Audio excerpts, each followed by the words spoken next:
आइए दोस्तों, शुरू करते हैं बीटीसी सेकेंड सेमेस्टर। और बीटीसी सेकेंड सेमेस्टर में हमारा चैप्टर चल रहा है सामाजिक अध्ययन। और सामाजिक अध्ययन में आज का हमारा चैप्टर होगा राष्ट्रकूट वंश। तो आइए शुरू करते हैं राष्ट्रकूट वंश। इसके पिछले वीडियो में मैंने आपको चालुक्य राजवंश के बारे में बताया, तो अब शुरू करते हैं राष्ट्रकूट वंश। तो देखिए, राष्ट्रकूट वंश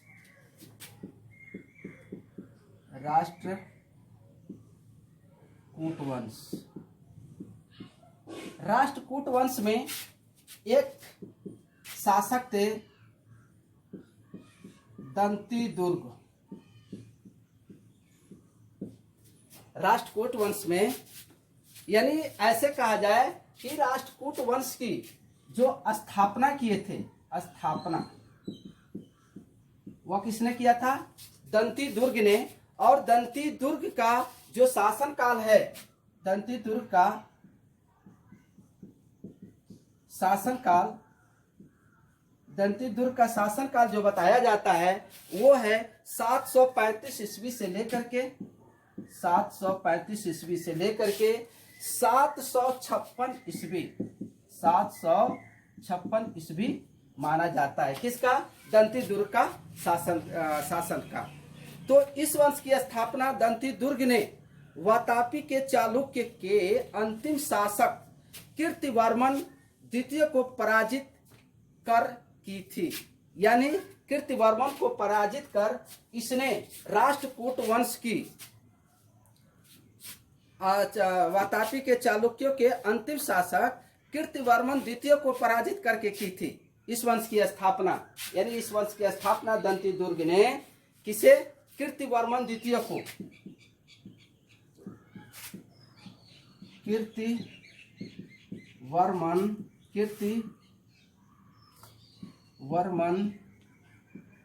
द्वितीय को पराजित कर इसने, यानी हरा करके इसने इसकी स्थापना की थी। अब इसने अपनी राजधानी कहां पर?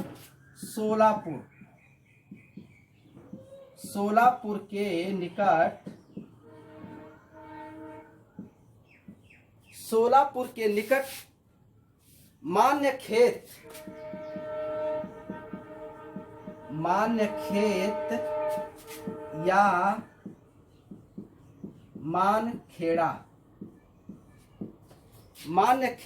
या मानखेड़ा को अपनी राजधानी बनाया था। इसने अपनी सोलापुर के निकट मान्यखेत या मानखेड़ा को अपनी राजधानी बनाया था इसने। दंतीदुर्ग ने उज्जैन में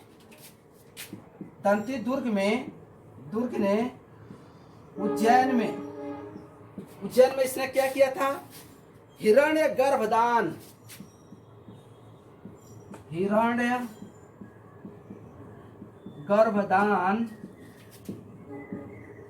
महायज्ञ इसने किया था। क्या किया था? महायज्ञ इसने किया था। कौन? दंतीदुर्ग ने उज्जैन में हिरण्य गर्भदान एक महायज्ञ इसने किया था।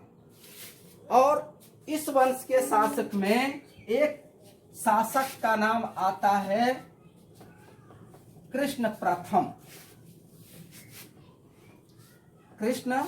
प्रथम नाम आता है। तो आइए शुरू करते हैं।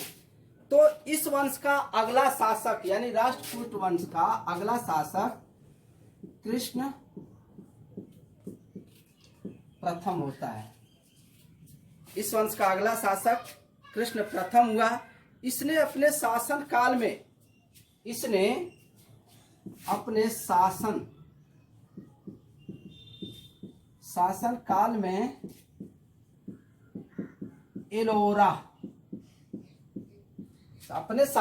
में एलोरा की ठोस चट्टानों को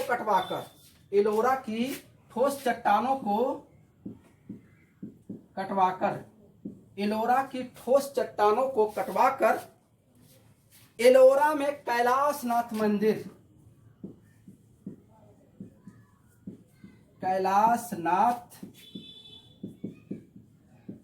मंदिर का निर्माण किया था। किसका किया था? कैलाशनाथ मंदिर का निर्माण किसने किया था? तो कृष्ण प्रथम ने किया था और कैलाश मंदिर का इसने निर्माण करवाया था। देखिए, राष्ट्रकूट वंश में बहुत सारे शासक हुए, जिसमें से कुछ शासकों का नाम लिया जाएगा और उसमें से कुछ शासकों के बारे में ही बताया जाएगा। तो जैसे इस वंश का अगला जो शासक हुए क्रमशः गोविंद द्वितीय हुए, ध्रुव प्रथम हुए, गोविंद तृतीय हुए, अमोद वर्ष हुए और कृष्ण तृतीय हुए। यानी ये लोग क्रमशः अगले शासक ये लोग बनते रहे, जिसमें ध्रुव प्रथम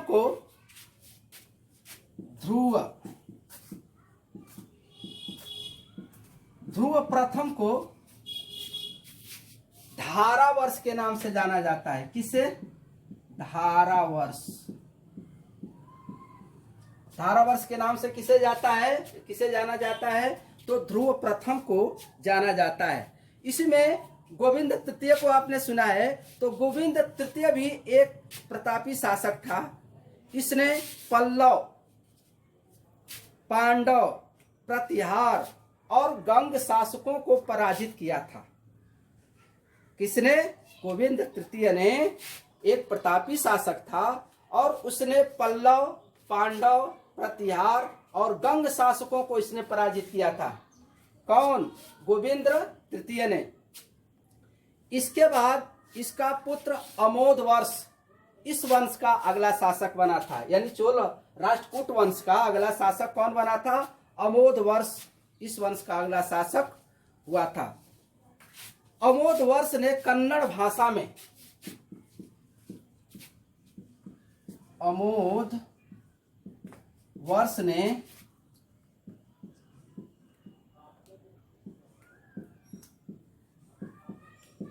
कन्नड़ भाषा में कविराज मार्ग की रचना की थी। बहुत महत्वपूर्ण रचना है। कविराज मार्ग की रचना किसने की थी? तो अमोद वर्ष ने की थी। और किस भाषा में? कन्नड़ भाषा में कविराज मार्ग की इसने रचना की थी। इसने भी मान्यखेत को अपनी राजधानी बनाया था। यानी इसने भी मान्यखेत को अपनी राजधानी बनाया था। अमोद वर्ष ने कन्नड़ भाषा में जो कविराज की रचना की थी, इसने भी मान्यखेत को अपनी राजधानी इसने बनाया हुआ था। इसके बाद इस वंश का अंतिम महान शासक कृष्ण तृतीय हुआ। कृष्ण तृतीय इस वंश का महान शासक हुआ।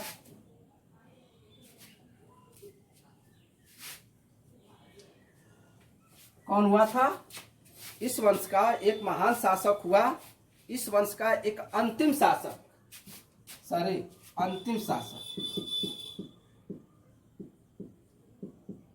शासक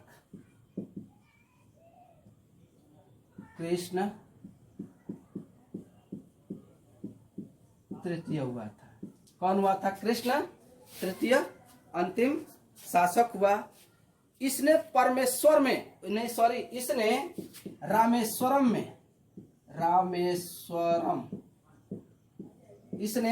रामेश्वरम में विजय स्तंभ और देवालय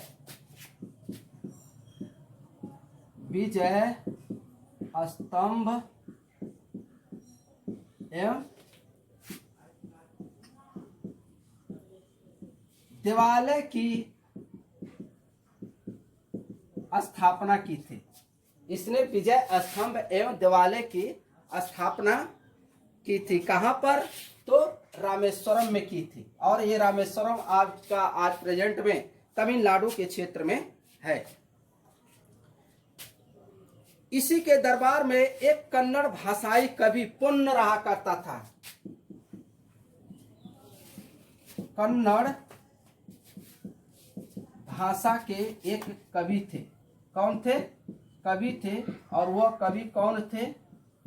पुण्य रहा करते थे। और इन्होंने ही शांति पुराण की रचना की थी। पुण्य ने किसकी रचना की थी?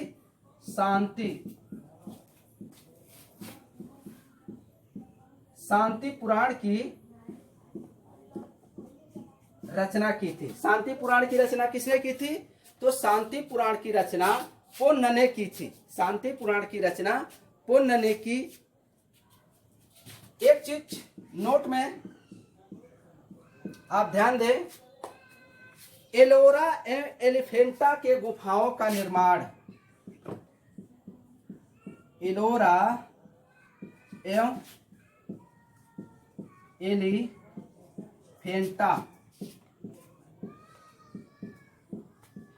गुफाओं का निर्माण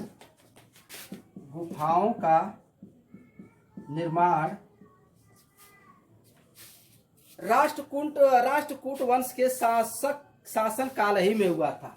यानी राष्ट्रकूट वंश के शासन काल ही में एलोरा और एलिफेंटा के गुफाओं का निर्माण कब हुआ था? तो राष्ट्रकूट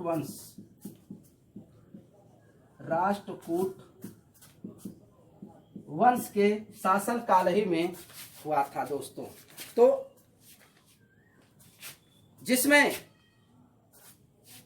राष्ट्रकूट वंश के समय, उस समय और भी देखते हैं, इसमें बहुत सारी चीजें हैं।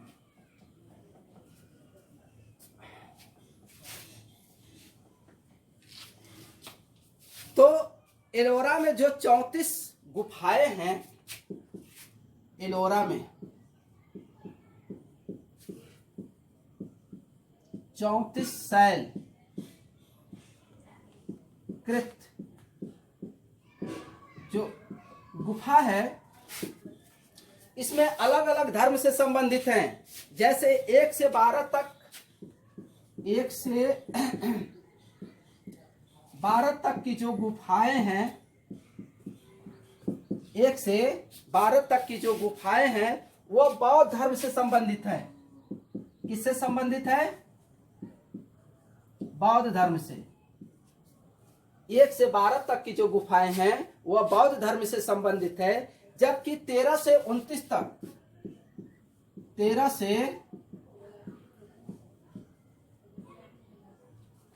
से 29 तक की जो गुफाएं हैं वह हिंदू धर्म से संबंधित है। किससे? हिंदू धर्म से संबंधित है। 1 से 29 तक की जो गुफाएं हैं वह हिंदू धर्म से संबंधित है। जबकि 30 से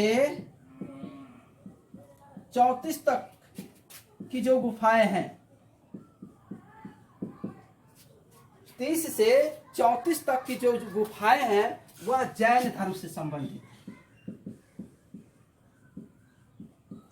जैन धर्म से संबंधित है। तो दोस्तों यहां से जो क्वेश्चन है बहुत ही ये महत्वपूर्ण इंपॉर्टेंट माना जाता है कि एलोरा में जो 34 गुफाएं हैं, उस 34 गुफाएं में 1 से 12 तक किस धर्म से संबंधित है? 13 से 29 तक किस धर्म से संबंधित है? जबकि 30 से 34 तक की गुफाएं जो है वह किस धर्म से संबंधित है। तो ऐसे भी क्वेश्चन बार बार अक्सर एग्जाम पीरियड में पूछे जाते हैं। तो आपको अच्छी तरह से पता होना चाहिए कि ये जो हमारा चैप्टर चल रहा है बीटीसी, चाहे फर्स्ट सेमेस्टर हो, चाहे सेकेंड सेमेस्टर हो, चाहे थर्ड सेमेस्टर हो, चाहे फोर्थ सेमेस्टर हो, ये मेरा वीडियो ऑल वनडे एग्जाम के लिए आपको महत्वपूर्ण एक साबित करेगा। ऑल वनडे एग्जाम के लिए कोई भी आप एग्जाम दे, ऑल वनडे के लिए, चाहे बीटीसी हो, चाहे बीएड हो, चाहे कुछ भी हो, ऑल वनडे एग्जाम के लिए ये वीडियो आपको कारगर साबित देगा, ये मेरा पूर्ण रूप से विश्वास है। तो आइए शुरू करते हैं इसी में।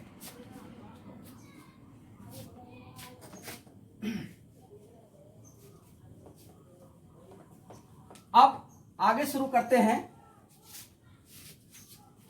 इसी में थोड़ा सा और है।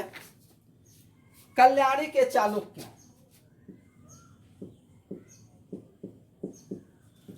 कल्याणी के चालुक्य।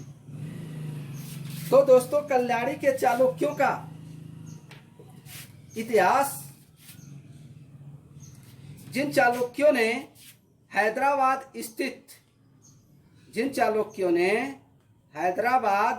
स्थित कल्याणी को अपनी राजधानी बनाया। किसे बनाया? कल्याणी को राजधानी बनाया।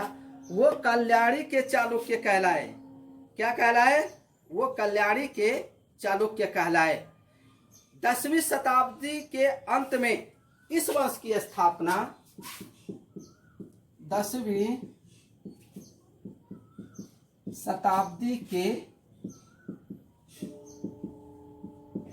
अंत में 10वीं शताब्दी के अंत में इस वंश की स्थापना यानी कल्याणी के चालुक्य वंश की स्थापना कौन किया था? तैलय द्वितीय ने किया था। तैलय द्वितीय ने की थी। किसने की थी? तैलय द्वितीय ने की थी इस वंश की, कल्याणी के चालुक्य वंश की स्थापना। इस वंश के प्रमुख शासक, इस वंश के प्रमुख शासक तेलप प्रथम, तेलप द्वितीय, सत्याश्रम, जयसिंह द्वितीय, विक्रमादित्य षष्ठ, सोमेश्वर तृतीय और तेलप तृतीय हुए थे। मतलब कहने का मतलब है कि कल्याणी के चालुक्य वंशों में बहुत से ऐसे शासक हुए जो अलग अलग शासन किए। तो जिसमें उसमें शासकों में हम विक्रमादित्य का विशेष रूप से नाम लेंगे। तो इन शासकों में सबसे श्रेष्ठ राजा यानी चालुक्यों के कल्याणी के चालुक्यों के शासकों में सबसे श्रेष्ठ राजा जो हुए वो विक्रमादित्य षष्ठ हुए। विक्रमादित्य कौन हुए? षष्ठ हुए। और षष्ठ थे। इसके शासन काल में शिक्षा और साहित्य, विक्रमादित्य के शासन काल में शिक्षा और साहित्य, शिक्षा और साहित्य का जो केंद्र था वो अच्छा देखने को मिलता है। यानी विक्रमादित्य षष्ठ के शासन काल में शिक्षा और साहित्य का एक बोलबाला था। शिक्षा और साहित्य की बड़ी रुचि लोग लेते थे, ऐसा बताया जाता है। अच्छा खासा प्रसाद देखने को मिलता है। और इसके शासन काल में प्रसिद्ध कवि, विक्रमादित्य षष्ठ के शासन काल में प्रसिद्ध एक कवि थे, आप जानते हैं, प्रसिद्ध, इनके शासन काल में एक प्रसिद्ध कवि थे, आप इनका नाम सुने होंगे, प्रसिद्ध कवि विज्ञानेश्वर और बिल्हड़। विज्ञानेश्वर और बिल्हड़।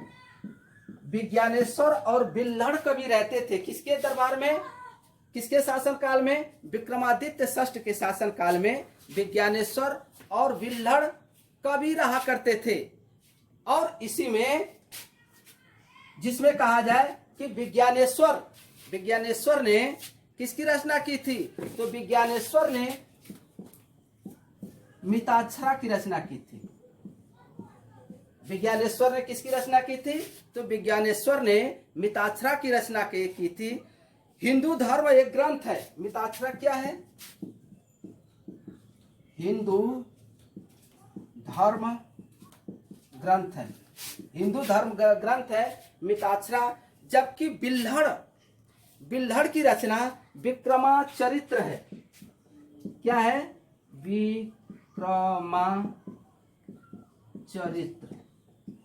विक्रमाचरित्र ये बिल्हड़ की रचना है। किसकी रचना है?